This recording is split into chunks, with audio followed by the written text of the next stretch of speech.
नमस्ते बच्चों। आज मैं आप लोगों को क्लास 9 स्पर्श भाग 1 का पाठ धर्म की आर का मैं फुल एक्सप्लेनेशन पढ़ाने जा रही हूँ।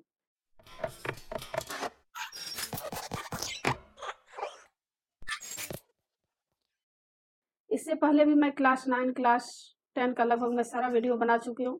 उसको देखने के लिए आप ऊपर दिए गए आई बटन पर क्लिक करके देख सकते हैं या नीचे दिए गए डिस्क्रिप्शन बॉक्स में भी देख सकते हैं या प्लेलिस्ट में जाकर देख सकते हैं।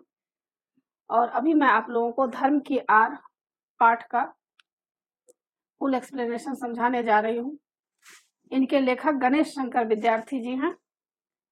प्रस्तुत पाठ धर्म की आड़ में लेखक ने उन लोगों के इरादों और कुटिल चालों को बेनकाब किया है जो धर्म की आड़ लेकर जन सामान्य को आपस में लड़ाकर अपना स्वार्थ सिद्ध करने की फिराक में रहते हैं। धर्म की आड़ में अपना स्वार्थ सिद्ध करने वाले हमारे ही देश में हो ऐसा नहीं है। विद्यार्थी लेखक अपने इस पाठ में दूर देशों में भी धर्म की आड़ में कैसे कैसे कुकर्म हुए हैं, कैसे कैसे अनीतियां हुई है, कौन कौन लोग, वर्ग और समाज उनके शिकार हुए हैं, इसका बहुत ही सुंदर ढंग से इसमें चित्रण किया गया है। यह पाठ तब लिखा गया था जब हमारा देश गुलाम था, यानी हमारे देश पर अंग्रेज लोग शासन कर रहे थे। इस पाठ में यह दिखाया गया है कि किस तरह साधारण लोग को कुछ असामाजिक तत्व यानी गलत लोग उकसाते हैं, प्रेरित करते हैं और अपना छुपे रहते हैं, और आपस में सीधे साधे लोग लड़ाई करके किस तरह मरकट जाते हैं, अपना जान गंवा देते हैं। यह बहुत ही सुंदर इस पाठ में वर्णन किया गया है। लेखक कह रहे हैं कि इस समय देश में धर्म की धूम है, मतलब चारों तरफ धर्म को लेकर शोर शराबा है, उत्पात किए जाते हैं, तो धर्म और ईमान के नाम पर जिद की जाती है। मतलब धर्म के नाम पर लोग आपस में लड़ते हैं, झगड़ते हैं, जिद होती है कि नहीं हमारा धर्म अच्छा है, ना हमारा धर्म अच्छा है। तो धर्म और ईमान के नाम पर आपस में किस तरह लड़े जाते हैं, इसके बारे में लेखक बता रहे हैं। लेखक बता रहे हैं कि रमुआ और बुद्धू मियाँ धर्म और ईमान को जाने या ना जाने, परंतु उनके नाम पर उबल पड़ता है। अब यहाँ पर लेखक कह रहे हैं कि रमुआ और बुद्धू मियाँ, जैसा कि आप नाम से ही देखते होंगे कि यह एक गांव का है और ये लोग शिक्षित नहीं है और शिक्षित है, सीधे साधे लोग हैं। और यह धर्म और ईमान क्या है, मतलब मानव धर्म ही सर्वोपरि है, यह सब कुछ भी नहीं जानते हैं, क्योंकि यह ना तो रामायण, गीता, महाभारत, वेद, उपनिषद का ज्ञान इन लोगों के पास उतना नहीं है। इन लोगों को जो भी थोड़ी बात कोई कह देते हैं तो वो लोग उबल पड़ते हैं, मतलब गुस्सा हो जाते हैं और जान लेने और जान देने के लिए भी तैयार हो जाते हैं। ये लोग एक दूसरे का जान भी लेने के लिए और जान देने के लिए भी तैयार हो जाते हैं कि हमारा धर्म के बारे में बोला जा रहा है, मेरा धर्म ऊंचा है, तो दूसरे वर्ग के लोग कहते हैं कि नहीं मेरा धर्म ऊंचा है।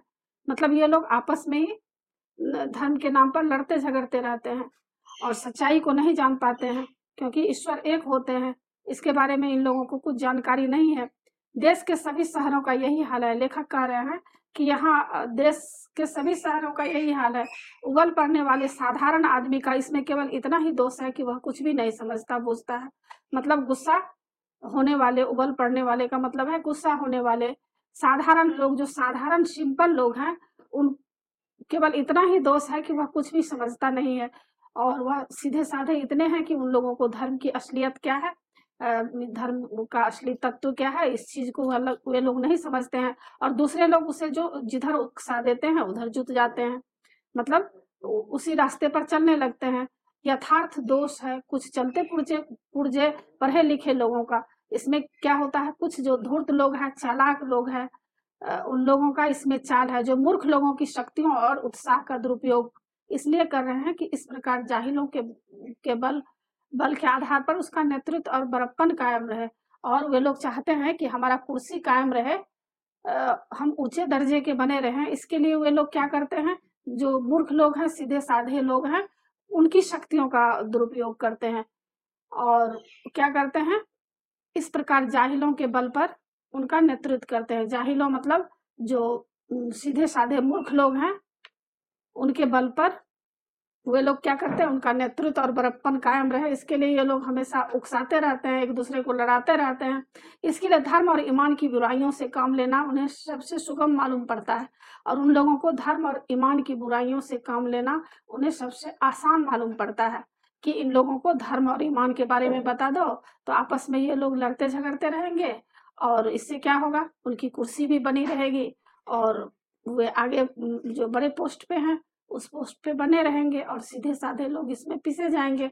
आगे लेखक कहते हैं कि साधारण से साधारण आदमी तक के दिल में यह बात अच्छी तरह बैठी हुई है कि धर्म और ईमान की रक्षा के लिए प्राण तक दे देना वाजिब है, और जो साधारण सीधे साधे लोग हैं उन लोगों के दिल में यह बात इस तरह से बैठा दिया जाता है कि धर्म और ईमान के रक्षा के लिए अगर कोई प्राण दे देता है तो उसको ईश्वर अच्छा करते हैं, उसको सदगति मिलती है, मरने के बाद भी उसको भगवान जो है वैकुंठ में उसका वास होता है, स्वर्ग मिलता है। यह सब बात उन लोगों को पढ़ा दिया जाता है।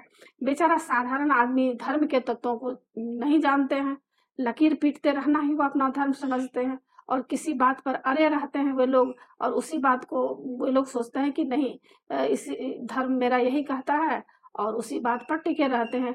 उसकी इस अवस्था से चालाक लोग इस समय बहुत वजह फायदा उठा रहे हैं, और जो चालाक लोग हैं इस समय बहुत नाजायज फायदा उठाते हैं। अब यहाँ पर लेखक आगे कह रहे हैं कि पश्चात देशों में धनी लोगों की गरीब मजदूरों की झोपड़ी का मजाक उड़ाती हुई अट्टालिकाएं आकाश से बातें करती है।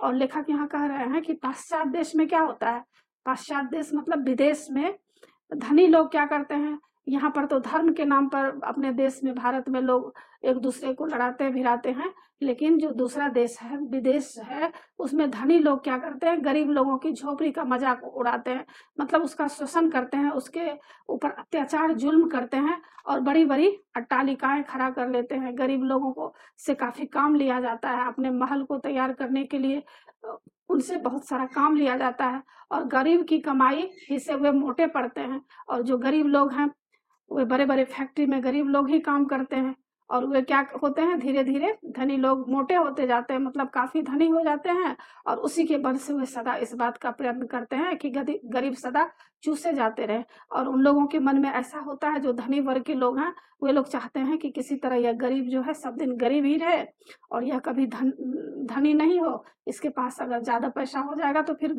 फैक्ट्री में काम नहीं कर पाएगा, और जो यहाँ का काम है यह सब काम रुक जाएगा, इसलिए उन लोगों का शोषण करते हैं। यह भयंकर अवस्था है, मतलब यह बहुत ही बुरा अवस्था है। इसी कारण साम्यवाद और बोल्शेविज्म आदि का जन्म हुआ। मतलब क्या हुआ, इसी के कारण साम्यवाद और जो दो क्रांति हुई थी, इसी सब कारण से विदेश में क्रांति हुआ था। अब आगे लेखक कहते हैं कि हमारे देश में इस समय धनपतियों का इतना जोर नहीं है। यहाँ धर्म के नाम पर कुछ इने गिने आदमी अपने हीन स्वार्थों की सिद्धि के लिए करोड़ों आदमियों की शक्ति का दुरुपयोग करते हैं।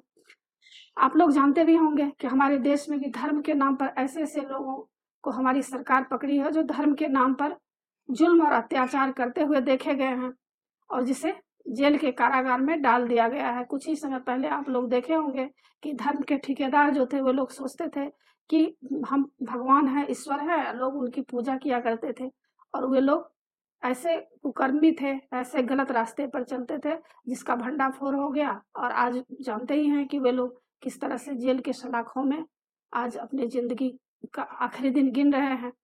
तो यह सब यहाँ पर किया जाता है, और इसीलिए लेखक यहाँ कहते हैं कि हमारे देश में इस समय धनपतियों का इतना जोर नहीं है। यहाँ धर्म के नाम पर कुछ इने गिने आदमी अपने हीन स्वार्थों की सिद्धि के लिए करोड़ों आदमियों की शक्ति का दुरुपयोग करते हैं, मतलब गलत विचारधारा अपनाकर जो है गरीबों का शोषण करते हैं। गरीबों का धनाढ्यों द्वारा चूसा जाना इतना बुरा नहीं है जितना बुरा यह है कि वहाँ है धन की मार, यहाँ है बुद्धि पर मार। मतलब यहाँ कह रहे हैं कि गरीबों का धनाढ्यों मतलब यहाँ पर जो धनी वर्ग है गरीब लोगों का इतना शोषण नहीं करते हैं, इतनी बड़ी समस्या नहीं है जितना बड़ा समस्या है कि यहाँ विदेश में धन की मार है, धन के बल पर गरीबों का शोषण होता है, और यहाँ बुद्धि पर मार है। यहाँ क्या करते हैं, यहाँ बुद्धि को अपने बस में, जो धर्म के ठेकेदार लोग हैं वे बुद्धि को अपने बस में कर लेते हैं, अनेक तरह की बातें बोल बोल कर सीधे साधे लोगों को अपनी जाल में फंसा लेते हैं। वह धन दिखाकर करोड़ों को वश में किया जाता है, और फिर माना धन पैदा करने के लिए जोत दिया जाता है। लेखक यहाँ कह रहे हैं कि वहां धन दिखाकर, विदेश में क्या होता है, धन दिखाकर करोड़ों लोगों को बस में किया जाता है, मतलब उसका शोषण किया जाता है, फिर मनमाना धन पैदा करने के लिए जो दिया जाता है, थोड़ी-सी पैसा का प्रलोभन देकर उन लोगों के ऊपर शोषण अत्याचार होता है। यहाँ है बुद्धि पर पर्दा डालकर पहले ईश्वर आत्मा का स्थान अपने लिए लेना और फिर धर्म, ईमान, ईश्वर और आत्मा के नाम पर अपनी स्वार्थ सिद्धि के लिए लोगों को लड़ाना-भिड़ाना। और यहाँ पर क्या होता है, यहाँ पर बुद्धि पर पर्दा डाल दिया जाता है, मतलब गलत पंडित साधु लोग क्या करते हैं, सन्यासी जो हैं वो ईश्वर और आत्मा को अपने लिए स्थान बना लेते हैं, मतलब यही कहते हैं कि मैं ही ईश्वर हूँ, मुझे पूजा करो, और धर्म, ईमान, ईश्वर, आत्मा के नाम पर लोगों को लड़ाते भिड़ाते हैं आपस में। आगे लेखक बोल रहे हैं कि मूर्ख बेचारे धर्म की दुहाइयां देते हैं और दिन दिन चिल्लाते रहते हैं, और मूर्ख बेचारा क्या है, वह अपने आप को गरीब समझते हैं और अपने प्राणों की बाजियां खेलते और थोड़े से अनियंत्रित और धूर्त आदमियों का आसन ऊंचा करते और उनका बल बढ़ाते हैं। और यही मूर्ख लोग जो हैं क्या करते हैं, थोड़ी सी मतलब यहाँ पर धूर्त और आदमी अपना ऊंचा आसन करते हैं और उनका बल बढ़ाते हैं। और यहाँ पर लेखक कह रहे हैं कि मूर्ख लोगों को क्या करते हैं, ये बड़े बड़े लोग जो हैं उनको थोड़ा सा प्रलोभन दे देते हैं और वे लोग क्या करते हैं, उन्हीं के लिए सारा काम करते हैं। धर्म और ईमान के नाम पर किए जाने वाले इस व्यापार को रोकने के लिए साहस और दृढ़ता के साथ उद्योग होना चाहिए। मतलब यहाँ पर लेखक कह रहे हैं कि ऐसी परिस्थिति अब आ गई है कि धर्म और ईमान के नाम पर किए जाने वाले जो यह भीषण व्यापार है उसको रोकना चाहिए। और यह किस तरह रोकेगा, जब उसके अंदर साहस होगी, दृढ़ता होगी और लगन होगा। उद्योग मतलब लगन होगा, तभी यह सब व्यापार जो ये लोग कर रहे हैं धर्म के नाम पर, यह सब रुक सकेगा। जब तक ऐसा नहीं होगा तब तक भारतवर्ष में नित्य प्रति बढ़ते जाने वाले झगड़े कम नहीं होंगे।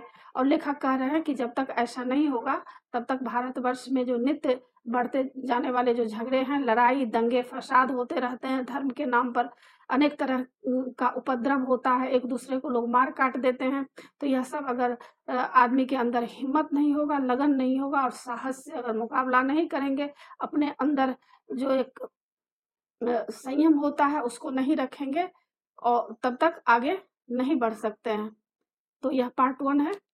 आशा है आप लोगों को समझ में आ गया होगा, और अगर अच्छा लगे तो ज़रूर सब्सक्राइब कीजिएगा। सब्सक्राइब के बगल में बेल आइकन बटन है, इसे ज़रूर क्लिक कीजिएगा, लाइक कीजिएगा और कमेंट्स कीजिएगा कि आपको यह पार्ट कैसा लगा। क्योंकि यह पार्ट बहुत लंबा है इसलिए मैं 2 पार्ट में बना रही हूँ। तो सेकंड पार्ट देखने के लिए भी आप ऊपर दिए गए आई बटन पर क्लिक करके देख सकते हैं, या नीचे दिए गए डिस्क्रिप्शन बॉक्स में भी देख सकते हैं, या प्लेलिस्ट में जाकर देख सकते हैं। आगे नए पार्ट के साथ फिर मिलूंगी मैं। धन्यवाद।